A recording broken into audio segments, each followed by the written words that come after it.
Hello everyone, welcome back to my channel. Today I'm talking about another Spark 143 model, and it's the 1991 Wynn's Porsche 962.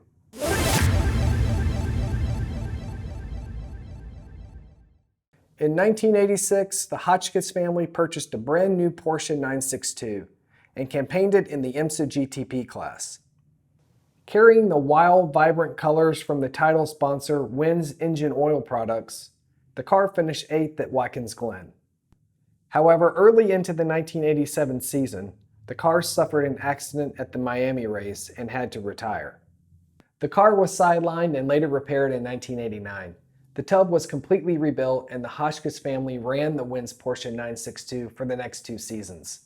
The team finished 6th at the Sunbank 24 Hours of Daytona in 1990 and a miraculous 3rd in 1991. The 1991 race was a battle between Porsche, Nissan, Jaguar, and Toyota. Porsche claimed 6 of the first 10 spots for the race, with the Wynn's 962 rounding out the top 10. The weather was a huge factor at the start, with cars going off track due to the rain. Around 5 p.m., the bottom fell out and heavy rain was all over the circuit. Young driver Calvin Fish had a major accident with the wall coming out of NASCAR 4, but brings it to the pits for repair. At the restart, the rain was still pouring and the lone Jaguar was in the lead, but the 2 Nissans were hard charging behind. The battle was fierce and went into the night.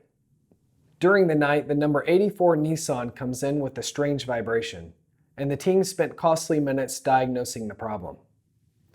A little later, the Jag comes into the pits after running over some debris on track, tearing up the left rear of the car. The Jag would lose its 2-lap lead on the field. But the troubles weren't over for the lone Jaguar. Around 2 a.m., the car came back into the pits with steam pouring out of the car. At the same time, the leading Nissan is also in the pits with overheating issues as well. The only serious crash in the night was from the Unser family-driven 962. The lights went out entering NASCAR 1, and the car missed a corner and hit the wall. More drama happened during the night with the pole-sitting Porsche 962 driven by the late Bob Wallach. It also had overheating issues. As the sun rose, one of the Nissans had an entire rear end change that sent them way down the order.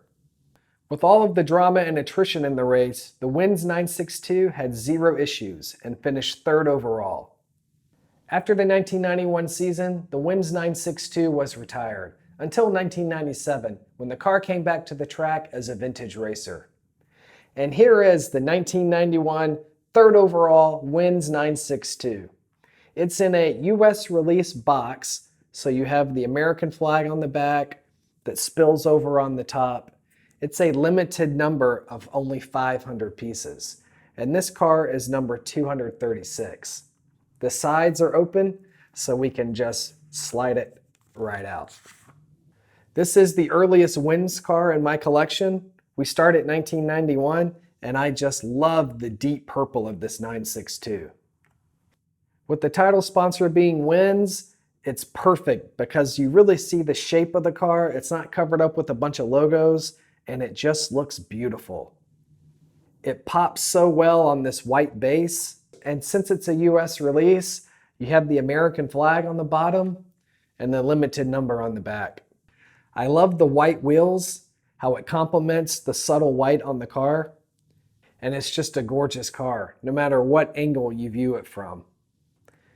You had 4 drivers on this car: John Hotchkiss, Chris Cord, John Adams, and Rob Dyson. Rob Dyson would later go on to be a team owner and campaign his cars at the Rolex 24. So here it is, the deep purple Wynn's 962 that finished 3rd overall at the Sunbank 24 Hours. It's going to look so great in the collection, and I can't wait to see it displayed up among the other cars. If you like this video, give me a like and a follow. I've got a lot more Spark models to unbox, and I'm uploading a new video every Friday. Thanks for watching, and I'll see you in the next one.